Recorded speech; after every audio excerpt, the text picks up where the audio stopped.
পাগল হয়ে গেছে দেখছো আমার দেখলে এই যে পাগল হয়ে যায় এটা আমি ইয়ে করছি না পালছি না ছোট থেকে বুঝছো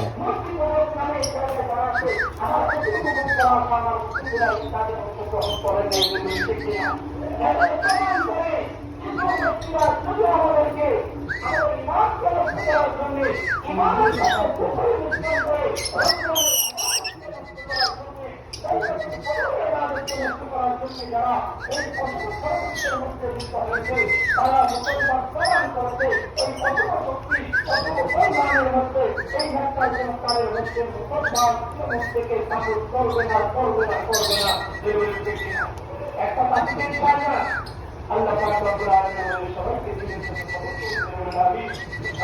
মুবারক করুন। আপনারা অনেক আল্লাহ পাক রব্বুল আলামিন